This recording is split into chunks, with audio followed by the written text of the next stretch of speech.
বিরতির পর স্বাগত।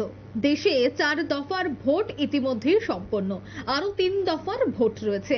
তারই মধ্যে ভোটের ফলাফল গণনার জন্য কিন্তু বিভিন্ন জায়গায় প্রক্রিয়া শুরু করে দিয়েছে নির্বাচন কমিশন। আর তারই মধ্যে খবর যে চলতি লোকসভা নির্বাচনে ফের ইভিএম এ কারচুপির অভিযোগ উঠছে। কমিশনের নালিশ নয় কেন, সেটাই হচ্ছে প্রশ্ন। আর অভিযোগকারীদের পাল্টা প্রশ্ন এবার কমিশনের কর্তাদের, অভিযোগের প্রমাণ না হলে যেতে হবে জেলে, কিন্তু কেন?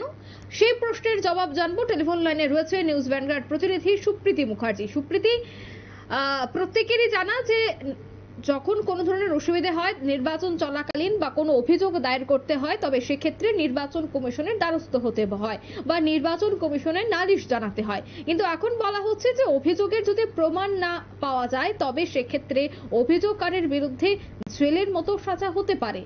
কেন, কি জানাচ্ছে নির্বাচন কমিশন? দেখো, ভোট মানে একটা বিষয় যেটা সবসময় আমরা দেখি যে যত দোষ নন্দ ঘোষ, এই যে একটা কথা আছে, বাংলার প্রবাদ আছে, সেই প্রবাদটা কোথাও না কোথাও গিয়ে যেন মিলে যায় এই ইভিএম এর সঙ্গে। কারণ যতই যা হোক না কেন, যতই দোষ হোক না কেন, হারার পর জেতার পর দোষ কার ঘরে চাপানো হয় না, ইভিএম এর দিকে। অর্থাৎ যে কোন দল হারলো, কোন প্রার্থী হারলো, তার দিকে উন্নয়ন কতটা হয়েছে, কিসের সমস্যা হয়েছে, কেন তিনি হলো, সেদিকে কিন্তু খুব একটা পর্যালোচনা হয় না। হয় কি, ইভিএম খাওয়া, ইভিএম এর কারচুপি, ইভিএম কে যত রকমের দোষের বা কাঠগড়ায় দাঁড় করানো হয়। এবার সেই জায়গায় লোকসভা ভোট মৌসুম চলছে, এই ভোট মৌসুমে ইভিএম কে একাধিকবার কাঠগড়ায় তোলা হয়েছে প্রত্যেকটা রাজ্যে। প্রত্যেকটা রাজ্যে বিরোধীরা কাঠগড়ায় তুলেছে শুধুমাত্র ইভিএম কে। এবারে দেখো, সেই জায়গায় শুধুমাত্র ইভিএম এর কারচুপির ক্ষেত্রে এই যে কমিশনের নালিশ জানানো উচিত বা কেন নালিশ জানানো হচ্ছে না সেই জায়গাতে, এই কথাটা যে শুধুমাত্র ইভিএম কে নিয়ে উঠে আসছে, আমার ব্যক্তিগত মতামত যে শুধুমাত্র ইভিএম নয়, এর পাশাপাশি দেখো ভোট চলাকালীন সময়ে, ভোট চলতে থাকার দিনে বিভিন্ন ক্ষেত্রে অভিযোগ থাকে যে ভোটারদের বাড়ি থেকে বের হতে দেওয়া হচ্ছে না, ভোটারদের ভোট কেন্দ্র পর্যন্ত যেতে দেওয়া হচ্ছে না, ভোটারদেরকে ভোট দিতে দেওয়ার জন্য বাধাপ্রাপ্ত হচ্ছেন তারা। এই যে অভিযোগগুলো উঠে আসে বারবার, যে বিরোধীরা অভিযোগগুলো করেন, সেক্ষেত্রেও কিন্তু একটাই বিষয় করণীয়, যে অভিযোগটা সঠিকভাবে জানাতে হবে, সঠিক জায়গাতে জানাতে হবে। খালি মাঠে, খালি ময়দানে যদি তারা এই অভিযোগগুলোই তোলে সংবাদ মাধ্যমের সামনে, তাহলে কিন্তু কখনোই কোনো সমস্যা আদতে কোনো সমাধান হবে না। কারণ নির্দিষ্ট আইন রয়েছে, নির্দিষ্ট নিয়ম রয়েছে, নির্দিষ্ট শৃঙ্খলা রয়েছে। সেই শৃঙ্খলা মেনেই প্রত্যেককে অভিযোগ জানাতে হবে যেখান থেকে যে যে সমস্যা নজরে পড়ছে। না হলে কমিশনের ক্ষেত্রে কখনো সম্ভব নয় প্রত্যেকটা জায়গাতে যাওয়া, প্রত্যেকটা জায়গার পরিস্থিতি দেখা। দেশের এই যে লক্ষ লক্ষ মানুষ, লক্ষ লক্ষ ভোটার, লক্ষ লক্ষ বুথ রয়েছে, সব জায়গাতে তো সম্ভব নয় কমিশনের গিয়ে পৌঁছানো। এবারে সেই জায়গাতে তোমার যে বক্তব্য ছিল যে ইভিএম এ কারচুপি সরাসরি কেন কমিশনে নালিশ হচ্ছে না, অভিযোগ যদি প্রমাণে ব্যর্থ হয় তাহলে জেলেও পর্যন্ত যেতে পারে, এই যে বক্তব্যটা উঠে আসছে, সত্যি তো তাই। দেখো, বৈদ্যুতিন যে ভোট যন্ত্র ইভিএম আমরা জানি, সেখানে কারচুপির অভিযোগে বারবার সরব হয়েছিলেন ইতিমধ্যেই বিরোধীরা। বিরোধীদের পক্ষ থেকে বারবার যেটা দাবি করা হচ্ছিল যে একটি ভোট কেন্দ্রে যেখানে একটি নির্দিষ্ট রাজনৈতিক দলের বোতামে টিপলেও নাকি ভোট চলে যাচ্ছে বিজেপির দখলে, বা ধরো অন্যান্য যে সমস্ত ছবিগুলো রয়েছে যে রাজনৈতিক দলগুলো রয়েছে, সেক্ষেত্রে ব্ল্যাক টেপ মারা আছে, শুধুমাত্র বিজেপির ঘরটাই নাকি খোলা আছে। এই অভিযোগগুলো প্রত্যেকটা রাজ্য থেকে বারবার উঠে এসেছে বিজেপির বিরুদ্ধে।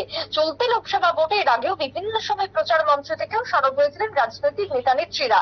কিন্তু নির্বাচন কমিশনের সূত্রের যেটা দাবি, বারবার এই সমস্ত অভিযোগ আটকানোর জন্য শুধুমাত্র প্রচার মঞ্চ থেকে এই অভিযোগ করলে চলবে না। খুব স্বাভাবিক, যেটা তোমাকে শুরুতেই বলছিলাম, সরাসরি অভিযোগ জানাতে হবে। সরাসরি অভিযোগ জানিয়ে চ্যালেঞ্জ করার মতন রাস্তা খোলা থাকলেও সেই পথে হাঁটেন না প্রায় কেউই দেখা যাচ্ছে, কমিশন যেটা জানাচ্ছে। শুধু তাই নয়, চ্যালেঞ্জ যদি তারা করছেন, তখন যদি সেই চ্যালেঞ্জে হারেন, তাহলে কিন্তু তাকে জরিমানা পর্যন্ত আদায় করা হবে, যে তিনি যে অভিযোগটা করেছিলেন তার সত্যতা কোথায়, বা সেই অভিযোগটার কোনো সত্যতা প্রমাণ করতে তিনি যখন পারবেন না, তখন তাকে পর্যন্ত কিন্তু জামিন করা বা জরিমানা করা হতে পারে। এটাই কমিশন জানাচ্ছে। আর এর ভয়ে কিন্তু সকলে ফাঁকা ময়দানে আওয়াজ দিচ্ছে। কেউ হয়তো দেখা যাচ্ছে যে কমিশনের অব্দি গিয়ে নালিশ হয়তো জানাচ্ছে না। এবারে শুধুমাত্র কমিশনেই যে নালিশ জানাতে হবে সেটাও নয়, এর পাশাপাশি স্থানীয় যে প্রশাসন রয়েছে, যে পুলিশ কর্মীরা রয়েছেন, যারা বা ভোট কর্মীরা রয়েছেন, বা প্রিসাইডিং অফিসার যারা থাকেন, তাদেরকেও তো এই অভিযোগ জানাতে হবে। যদি সেখানেও কোনো রেকর্ড না থাকে, অভিযোগ মানে শুধু মুখে বললেই হবে না, যে ঘটনাটি হয়েছে তার প্রমাণ স্বরূপ তাকে লিখিত আকারে অভিযোগ জানাতে হবে থানাতে। তারপরে পুলিশ সেই কেস দেখবে, তারপরে নির্বাচন কমিশনের কাছে যাবে সেই অভিযোগ। রেকর্ড লিখিতভাবে অভিযোগ যতক্ষণ না পর্যন্ত কমিশন পাচ্ছে ততক্ষণ পর্যন্ত কোনো ব্যবস্থাতেই কোনো কিছু করা সম্ভব নয় কমিশনের ক্ষেত্রে।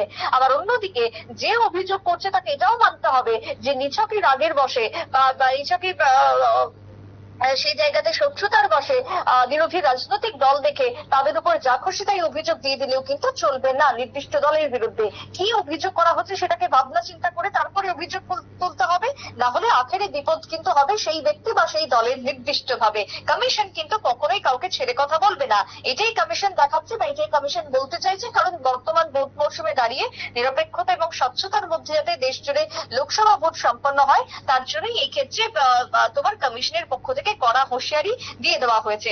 তবে অভিযোগ যদি প্রমাণিত নাও হয় সেক্ষেত্রে শাস্তির যে বিধান রয়েছে সেই বিধান নেওয়ার কথাও কিন্তু জানিয়ে দেওয়া হয়েছে কমিশনের থেকে। ভোট কেন্দ্র বা বুথের ভেতরেই হোক, যে কোনো ক্ষেত্রে অভিযোগ হোক, অভিযোগ কিন্তু সঠিকভাবে জানাতে হবে অভিযোগকারীকে এবং সেই জায়গাতে সাক্ষী থাকতে হবে, তার সঙ্গে নির্দিষ্ট প্রমাণ থাকতে হবে। তাহলেই কিন্তু সেই অভিযোগ একেবারে পর্যালোচনা করে দেখা হবে কমিশনের পক্ষ থেকে, যেমনটা জানিয়ে দেওয়া হয়েছে। অঙ্কিতা, একদম ধন্যবাদ সুপ্রীতি। অর্থাৎ কমিশনে নালিশ নয় কেন, সমস্তটা বিষয় কমিশনকে নালিশ করতে হবে, তাও শর্ত বা বিভিন্ন তথ্য নিয়েই নালিশ দেওয়ার জন্য এই মুহূর্তে নির্বাচন কমিশন জানাচ্ছে এবং সেই তথ্যের উপর ভিত্তি করে নির্বাচন কমিশন আগামী দিনে পদক্ষেপ গ্রহণ করবে। নিয়ে নিচ্ছে ছোট্ট একটি বিজ্ঞাপন বিরতি, সঙ্গে থাকুন।